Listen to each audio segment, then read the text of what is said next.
সম্প্রতি মেজর ডালিম এবং তার স্ত্রী নিম্মি চৌধুরীকে নিয়ে আলোচনা হচ্ছে। অনেকের ধারণা শেখ কামাল নিম্মি চৌধুরীকে অপহরণ করে শ্লীলতা হানি করে, যার প্রতিশোধ হিসেবে শেখ মুজিবুর রহমানের পুরো পরিবারকে হত্যা করে মেজর ডালিম। এই ঘটনাগুলোর কতটা সত্য এবং এই ঘটনা 15 আগস্টের জন্য কতটা দায়ী, আর সে বিষয়গুলো জানবো আমরা মেজর ডালিমের বইয়ের ভিত্তিতে, অনেকটা মেজর ডালিমের মুখে। তবে মূল ঘটনায় যাওয়ার আগে আমাদের বুঝতে হবে এই ঘটনার সূত্রপাত কোথা থেকে হয়। অপহরণের কিছুদিন আগে কুমিল্লায় অবস্থানরত মেজর ডালিম অনেকগুলো সন্ত্রাসী বিরোধী চালিয়েছিল অপারেশন। সেখানে অনেক আওয়ামী লীগ নেতারাও ধরা পড়ে। এই বিষয় নিয়ে মেজর ডালিমের ওপর অনেক আওয়ামী লীগ নেতারা ক্ষেপা ছিল। তবে এও সত্যি মেজর ডালিম বঙ্গবন্ধুর অনেক কাছের ছিলেন। দুই পরিবারের অনেক ঘনিষ্ঠতা ছিল। মেজর ডালিম বঙ্গবন্ধুকে প্রায় চাচা বলে সম্বোধন করত।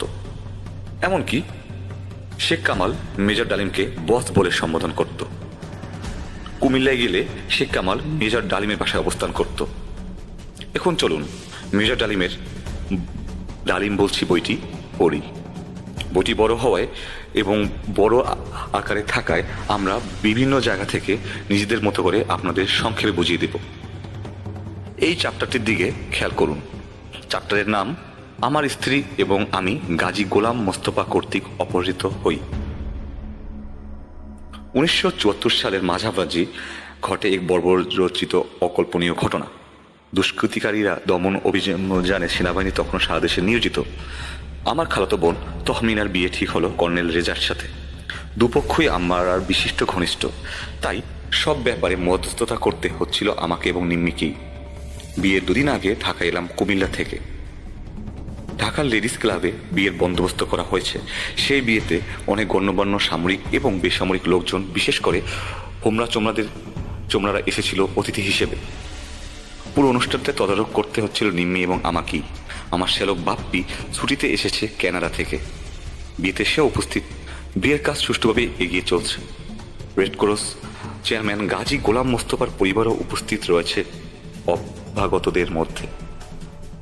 এটুকু দেখলে বোঝা যায় রেড ক্রস চেয়ারম্যান গাজী গোলাম মোস্তফাকে আলাদাভাবে সম্বোধন করা হয়েছে। এই গোলাম মোস্তফা হচ্ছে তখনকার সময়ের আওয়ামী লীগের প্রভাবশালী নেতা ছিলেন এবং একই সাথে রেড ক্রসের চেয়ারম্যান ছিলেন। এর পরে ঘটনাটা দিয়ে আমরা বুঝতে পারি কিভাবে মেজর ডালিমের শ্যালকের সাথে ঝামেলা হয় গাজী পরিবারের সন্তানদের।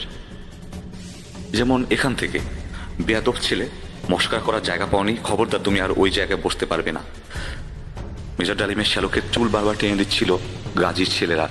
এজন্যই মেজর ডালিমের শ্যালক খেপে যাচ্ছিল এবং একটা পর্যায়ে মেজর ডালিম লক্ষ্য করে প্রায় 10-12 জন অস্ত্রধারী বেসামরিক ব্যক্তি চলে আসে গাজী গোলাম মোস্তফার নেতৃত্বে।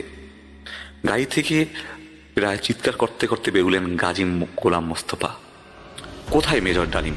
বেশি বার বেড়েছে, তাকে আজ আমি শায়েস্তা করব, কোথায় সে? এইভাবেই চেঁচাচ্ছিল মেজর ডালিমের উদ্দেশ্যে। এবং এক পর্যায়ে বারান্দায় আসতেই 6-7 জন স্টেনগানধারী আমার বুকে, পিঠে, মাথায় তাদের অস্ত্র ঠেকিয়ে ঘিরে দাঁড়ালো। এইভাবেই মেজর ডালিমকে উঠিয়ে নিয়ে দিতে যাচ্ছিল গাজীর লোকেরা। এরপরে এখানে লক্ষ্য করুন, আমাকে গাড়িতে তুলতেই খালাম্মা এবং নিম্নি দুজনেই গাজীকে বলল, ওদের সাথে আমাদেরকেও নিতে হবে, ওদের এখানে যেতে দেব না আমরা। ঠিক আছে, তবে তাই হবে, বললেন গাজী। গাজী ইশারায় ওদেরকেও ধাক্কা দিয়ে উঠানো হলো মাইক্রোবাস। এটুকু থেকে বোঝা যায় ঘটনাটা ঘটেছিল মেজর ডালিমের শ্যালকের সাথে, কিন্তু মেজর ডালিমের উপর পূর্ববর্তী ক্ষোভের জন্য গাজী তাকে উঠিয়ে নেয়। এবং গাজী যখন তাকে উঠিয়ে নিচ্ছিল তখন নিম্নি চৌধুরী এবং তার খালাম্মাকেও উঠিয়ে নেওয়া হয়। নিম্নি চৌধুরীর উপর আলাদা করে কোনো ক্ষোভ সম্ভবত তখনও ছিল না। তবে এ থেকে এও বোঝা যায় সে সময়কার আওয়ামী লীগ নেতারা কতটা বেশি দাপট দেখাতো, এমনকি মেজরদেরও ছাড় দিত না। এরপরে বিভিন্ন ঘটনা হয় এবং তাদেরকে একটি পর্যায়ে শেখ মুজিবুর রহমানের বাসায় নিয়ে যায় গাজী, কারণ সে বুঝতে পারতেছিল তাকে নিয়ে অন্য কোনো জায়গায় যাওয়ার উপায় নেই, কারণ আর্মিরা তখন পুরো ঢাকা ঘিরে ফেলেছিল।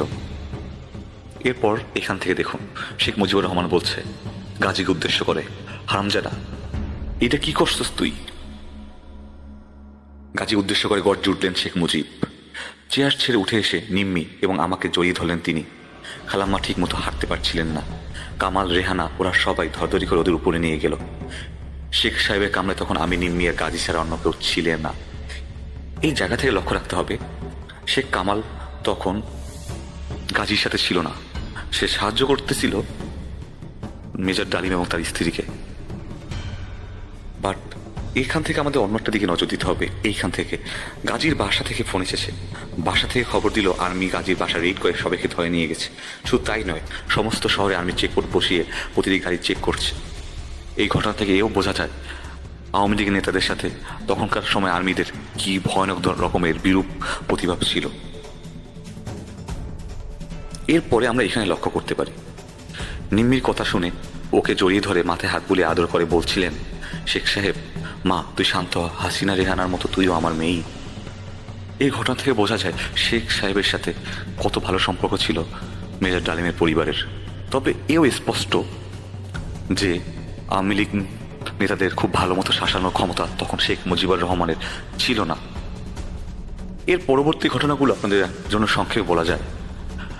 তখনকার সময় আর্মিরা খুব বড় করে চাচ্ছিল শেখ সাহেব যেন এর একটি ভালো বিচার করে, কিন্তু শেখ মুজিবুর রহমান এর যথাযথ বিচার করতে পারেনি বলে দাবি মেজর ডালিমের বই থেকে।